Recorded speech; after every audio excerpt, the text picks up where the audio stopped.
Mungkin kalian biasa mendengar jika Indonesia pernah dijajah oleh sejumlah negara Eropa. Tapi apakah kalian pernah dengar jika dahulu sebuah negara Cina pernah berdiri di Kalimantan, bahkan berumur panjang hingga lebih dari 1000 tahun? Inilah Republik Lanfang. Di wilayah ini, yang sekarang adalah Kalimantan Barat, dulunya dihuni oleh puluhan ribu penduduk Tionghoa yang tinggal selama 107 tahun. Selama itu pula, Kalimantan Barat bak replika pemukiman Cina zaman dahulu. Sebenarnya, para pendatang Tionghoa sudah berada di Kalimantan Barat sejak abad ke-17. Terbukti dengan ditemukannya nisan tua di kompleks pemakaman Tionghoa. Bahkan, pos perdagangan Tionghoa sudah ada di Kalimantan Barat sejak dinasti Ming pada abad ke-14 atau mungkin bahkan sejak abad ke-9. Para pendatang awal ini datang sebagai pedagang dan petani. Namun, kisah berdirinya negara Cina di Kalimantan Barat dimulai pada abad ke-18 atau sekitar tahun 1700-an. Pada tahun tersebut, demam emas merebak di Kalimantan Barat, hingga akhirnya membuat kesultanan setempat berpikir untuk mengimpor tenaga kerja dari Cina yang terbukti terampil dan ulet dalam penambangan emas. Kesultanan Sambes menjadi yang pertama mendatangkan pekerja Tionghoa ke Kalimantan Barat. Para pekerja Tionghoa dijanjikan perlindungan keamanan dalam wilayah yang diklaim sebagai kekuasaan sultan dan bekerja dengan cara bagi hasil. Para penambang merambah hutan dan gunung yang diperkirakan mengandung deposit logam emas. Pada kenyataannya, para penambang ini harus berjuang sendiri menghadapi warga setempat suku Dayak yang merasa sebagai pemilik tradisional daerah-daerah tersebut. Para penambang emas Tionghoa dipilih karena memiliki pengetahuan dan kemampuan teknis yang lebih canggih dibandingkan penambang Dayak tradisional. Mereka menggunakan teknik yang lebih produktif seperti memanfaatkan tenaga air untuk menepis biji emas dan menggali sumur berpenampang bujur sangkar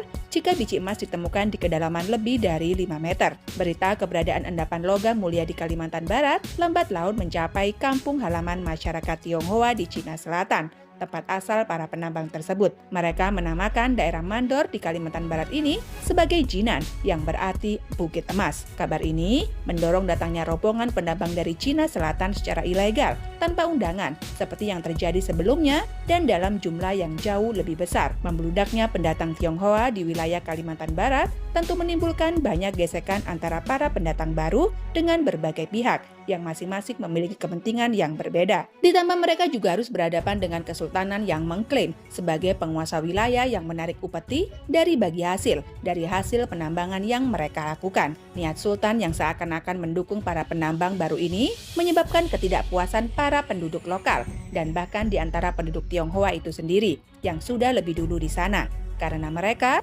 memperebutkan lahan tambang. Penduduk suku Dayak yang merasa daerah miliknya telah dimasuki pendatang tanpa izin, mereka akhirnya juga melakukan perlawanan. Situasi semakin runyam ketika Belanda bergabung untuk memperburuk suasana. Belanda yang berniat menguasai seluruh wilayah Nusantara setelah berhasil menundukkan kesultanan yang berada di pesisir Kalimantan Barat. Belanda juga berniat untuk menguasai para penambang agar dapat menarik pajak untuk mengisi kas pemerintah kolonial. Ujung-ujungnya, Belanda ingin menguasai sendiri tambang-tambang emas tersebut secara langsung. Situasi sulit tersebut memaksa para penambang yang merupakan pendatang untuk memikirkan cara untuk dapat bertahan hidup dari gangguan Belanda. Untuk mengatasi ketidakstabilan ini, pada tahun 1777, 14 kongsi masyarakat Tionghoa membentuk aliansi yang disebut Heison. Kongsi tersebut terdiri dari para penambang Tionghoa yang bekerja sama untuk mencapai tujuan bersama. Aliansi ini bertujuan memperkuat persatuan dan mengurangi konflik antar kongsi. Pembentukan Heison ini merupakan langkah awal menuju pembentukan Republik Lanfang. Langkah ini semakin diperkuat dengan hadirnya Lau Fong Pak, seorang pemimpin yang tiba di Sambas pada tahun 1775.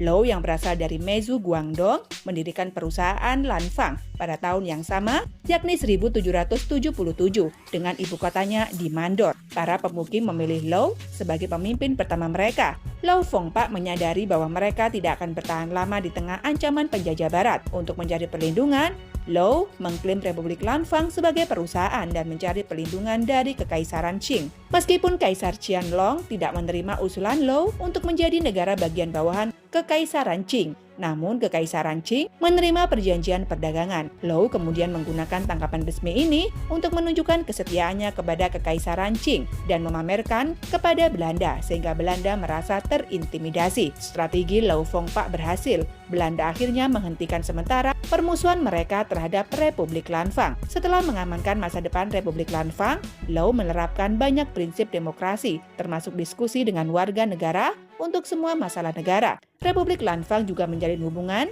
bahkan aliansi dengan kerajaan di dekatnya, termasuk dengan Sultan Abdurrahman dari Kesultanan Pontianak. Lanfang tidak memiliki militer tetap, akan tetapi kota itu memiliki Kementerian Pertahanan dengan tentara yang diatur berdasarkan wajib militer. Meskipun menjadi kongsi, Lanfang mematuhi banyak tradisi Cina, termasuk tahun berdirinya Republik yang dijadikan tahun pertama kalender. Louw juga memberikan upeti kepada Kaisar Qing. Louw terus memerintah Lanfang hingga ia meninggal pada tahun 1795.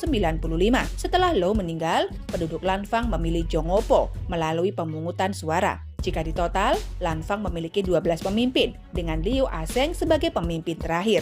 Ketika dinasti Qing mulai melemah pada pertengahan hingga akhir abad ke-19, Republik Lanfang pun ikut terdampak. Belanda yang tidak menyentuh Lanfang karena adanya backingan dari dinasti Qing, kini mulai berani menyerang Lanfang. Liu Azheng menyadari secara taktis kekuatan pasukan Belanda yang datang dengan persenjataan jauh lebih canggih dan lengkap bukanlah tandingan lagi kongsinya. Terhadap Belanda, Liu Azheng mengambil sikap politik dua muka. Di depan pura-pura tunduk, namun di belakang, Republik Lanfang juga membantu pemberontakan lain terhadap Belanda. Langkah ini cukup efektif dalam memperpanjang umur Republik Lanfang. Namun semuanya harus berakhir ketika Liu Azheng meninggal dalam sebuah pemberontakan yang menandai berakhirnya pula Republik Lanfang pada tahun 1884.